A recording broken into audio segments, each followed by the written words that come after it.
My sister ruined my life because our parents favor me over her. I, 25 female, have always been in competition with my sister, 27 female, since I can remember. I was a baby born after a miscarriage our mom had, so my parents were very happy and shifted their attention away from my sister and onto me. I want to clarify that I never took joy in this, but I knew I was favored over my sister due to unfair circumstances. I tried to connect with her growing up because I considered her a really cool person, but she always seemed uninterested, which only made my parents chew her out for hurting my feelings. Obviously, that only caused her to hate me more. When I turned 15, I completely stopped engaging with her. My parents didn't push for us to be friends either and kept their attention on me, which has always bugged me because who wants to be cuddled and surveilled 24/7? Anyway, things went alright for me and I eventually got myself into a good college, and my parents offered to pay for everything: food, rent, school supplies, etc., since I wanted to move out of their house. I wanted to be independent, so I declined. But when my sister heard of this, she was understandably mad, as they had refused to pay for anything and told her she needed to learn responsibility by paying for her own things. She blew up at my parents, but mostly at me for stealing away the attention of our parents her entire life and making her miserable. I tried to explain that I agreed that they were bad parents and that she deserved better, but she just told me to shut my whole mouth and that she didn't need my sympathy. My parents forced her to apologize and threatened to cut contact if she didn't. I agree that was harsh, but I understand how frustrated she must have felt her whole life, so I don't hold it against her. Since she didn't have much of a support system other than them, she sent me a super long apology over text and tried to mend things, though it was obvious she only did it just because she was forced to. During the first few months of college, I ended up meeting a guy named John, 26 male, and we started dating shortly after. Everything just clicked, and it seemed like he knew my every thought. At my 20th birthday party, I introduced him to my family and everything seemed to go well. I kept my family and John separate because my parents were always super nosy and my sister seemed extremely judgmental when I would bring company. This time around, she was super friendly though. Looking back, my sister was definitely a little too touchy with him, but I chalked that up to her just wanting to overcompensate to mend our relationship further. After I graduate, John ended up proposing and I said yes, as I was head over heels in love. We decided on having a wedding once we had secured good paying jobs, and things seems to be perfect between us. Flash forward to 3 weeks ago, and I got the most gut-wrenching message of my life. It was from my sister, telling me that she was pregnant and it was John's. In addition to that, she sent screenshots of messages and explicit images between the two. They professed their love for each other multiple times, and John said that my sister was the best he'd ever had in his life, despite him saying the same to me. It had been going on for a majority of the years we'd been together. To say I sobbed my eyes out would be an insulting understatement. I asked her how she could do this to me, and she replied, "Now you know how it feels to get your whole life ripped away from you. He loves me more, and I'll make sure he leaves your sorry butt for me and our baby. Go cry to our parents and see if I care," and then blocked me before I could respond. I screenshotted a lot of it before she did. The best part I used to call my fiancé came home hours later from work and saw me crying. He begged to know what was wrong and tried to comfort me, but I blew up at him and kicked him out. It's my apartment that we share.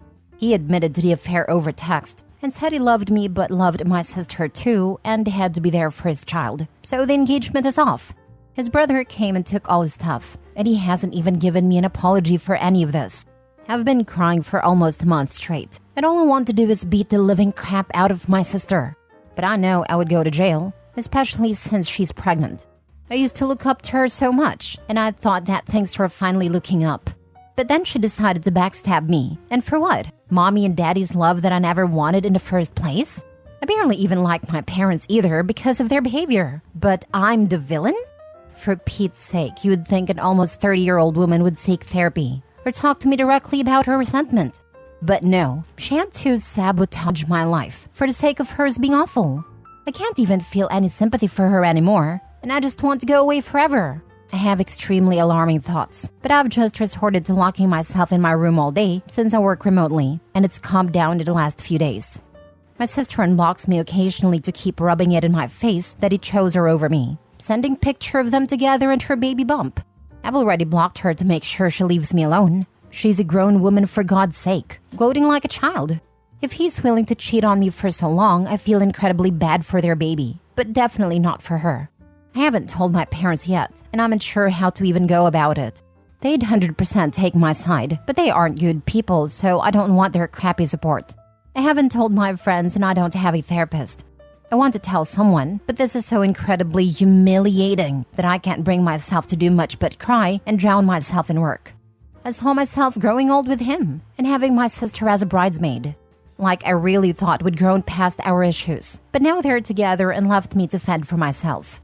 Again, this is so goddamn humiliating, but I need to talk to someone. Now for the top comments. Your sister just destroyed her whole life to mess with yours. You will move on from this. Her? She's stuck with a man she doesn't love, just the man she used, that she knows is a cheater, and she's bringing her child into this. She will never be able to get past what she just did to herself. Is she going to brag about how she met him to her kid? His family knows who you are. This will follow her. Her whole life she has made about you, her childhood, her adult years, her future child's life.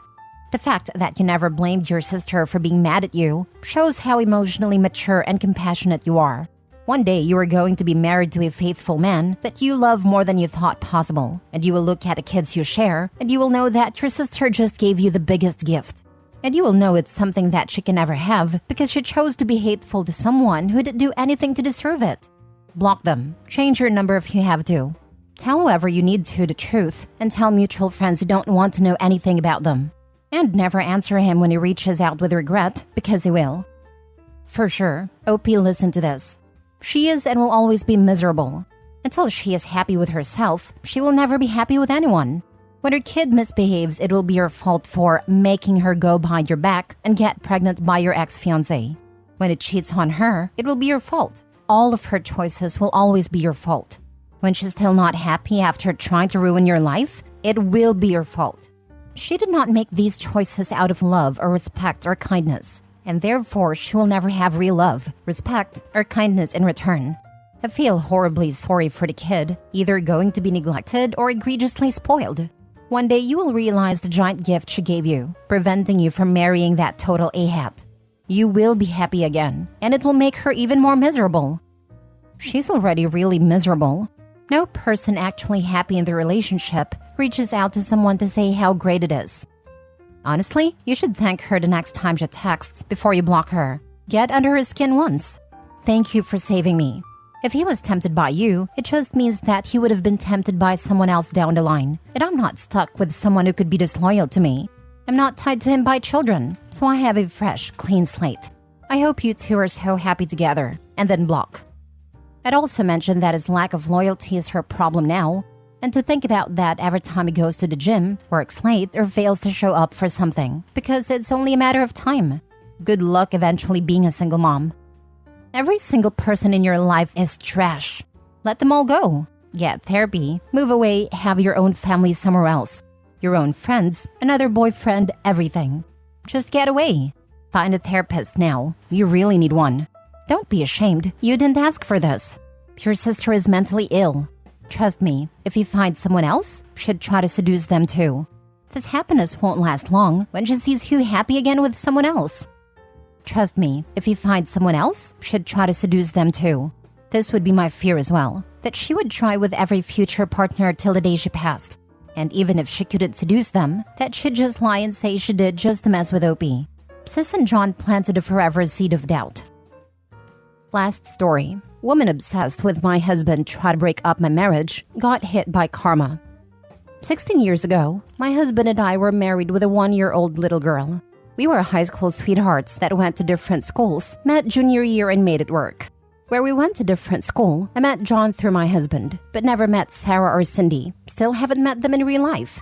One night, my daughter and I spent the night at my sister's house with her 2 kids because her husband was out of town for work and she was heavily pregnant and needed help the night he would be gone. That night, my husband's best friend John, who has been friends since 2nd grade, came over to our house to hang out with him. Next day, my husband told me John's ex-girlfriend Sarah and her best friend Cindy came over to see John. John was already with a new girlfriend, Sandy. And that while John slept with Sarah in our spare bedroom, Cindy had tried to sleep with my tipsy husband. He kicked them out like 2 a.m. My husband turned Cindy down, but apparently she had always had a crush on my husband. For a year afterward, she would call his phone. Didn't know how she got his number. We changed his number twice. She kept getting it. Calling, playing music, saying lewd things. Even sending emails saying how our daughter needs to be put down so she didn't end up being a witch like me. That they would jump me and bash my daughter's head in if they saw us out alone. Kept sending updates on where I went, asked how my doctor's appointment was, how his tour name was. Creepy stalker stuff. For the longest time, I refused to leave the house without my husband because I was seriously concerned they would hurt my daughter. For a year, I felt trapped in my home. I vividly remember being 3 weeks postpartum after an emergency C-section with our second child and just holding my baby and sliding down the wall to sit and cry. Because she had called again. It was 2 or 3 times a week she would call. She always blocked her number and sent the emails from an anonymous email address. For a while, I thought maybe my husband was talking to her. How else would she be getting his new numbers? I lost so much faith in him. I know he was mad about the situation and would scream into the phone to leave us alone. I saved every call log, email, and recorded what I could. I sent an email to her throwaway and said I knew who she was and that I was going to the police for harassment. Spoiler alert, I already tried, but there wasn't enough evidence because she blocked her number and nothing traced back to her. However, we were 20, she was 19, and it scared her enough to leave us alone. 3 months of peace later, and his best friend John came over with Sandy for dinner. Sandy and I were friends and would talk about everything with the crazies, as we called them. She asked how everything with Cindy was going, and I asked her how she forgave John for sleeping with Sarah. She lost it because she didn't know. He lies, says he didn't, and that my husband got it wrong, that they were just talking. Sandy didn't believe him, and then John screamed at me. This is why I kept giving Cindy's number. She would be a better match for him. My husband threw John out, and they yelled at each other outside for a while. Turns out, John was upset my husband wasn't going out and partying with him. John thought it was me not allowing my husband to go. But that wasn't true. My husband didn't want to go. He preferred to be home with me and our daughter. The few times I went out with John, I practically had to kick him out of the house to get him to go. John couldn't understand it was my husband who didn't want to go clubbing. My husband has never been a clubbing guy. He hates people and loud music. He kicked John out of our lives that night and husband hasn't spoken to him since. We changed his number one last time and never had any other issues. For her part, Cindy got some serious karma. I couldn't help but laugh when I learned she married a guy a year later, had a kid and got cheated on, and then he left her for another woman while she was pregnant. I usually don't enjoy others' misfortunes. However, after the hell she put us through, especially during my pregnancy with our second child, I laughed when I heard. For John, he married Sandy, has 2 kids now, and tried to get back in contact with us 13 years ago after he had his first kid. He wanted to apologize because apparently after having his own kid, he realized how screwed up he was, doing what he did. He called my husband's parents because they still had a landline at a time. My in-laws had already been told years earlier what happened and that under no circumstances were they to give out our numbers to him. So we went to my in-laws, and my husband called him back and told him to never contact our family again. Side note, when husband called John back, we found out Cindy wasn't following us like we thought. John would tell her where we were going. So screw you, John. You and that psycho Cindy. I can't believe Sandy married him. She's very forgiving, definitely. No, she just believed him that nothing happened between him and his ex that night. He convinced her it was a misunderstanding. Did you not hear him confess that he was feeding your information to a woman who threatened your child's life? That seems like something that would make you run. Sandy had already walked out of the house before he screamed that at me. I have no idea what she knew. You didn't tell afterwards? I called her the next day, other than, hey, I didn't get to speak. She kept saying my husband was wrong, that John would never cheat on her, and refused to listen to anything I tried to say and then hung up on me. I haven't spoken to her since. That was 15 years ago. Sandy is the biggest freaking idiot. Perpetual doormat. I'm afraid she's being abused. When we knew them, Sandy always wore the pants of the relationship. What she said went. John was a master manipulator, but she always got her way, no matter what, from what we saw. John only had his grandmother, and Sandy had a huge family. They moved because her parents did, so they would be close to them. So I don't think she was abused. Her dad would have already unalived John if he had. And John's grandmother moved with them.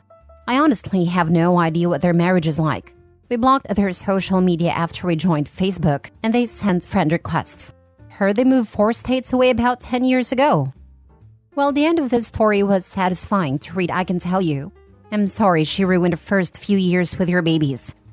It still affected me for years. I was always worried about taking both kids out by myself. I waited for my husband, mom, or mother-in-law to go with me. It sucked big time, and I still had anxiety when I went into crowded places with my kids. A few years ago, I got my permit to carry, so I don't worry anymore.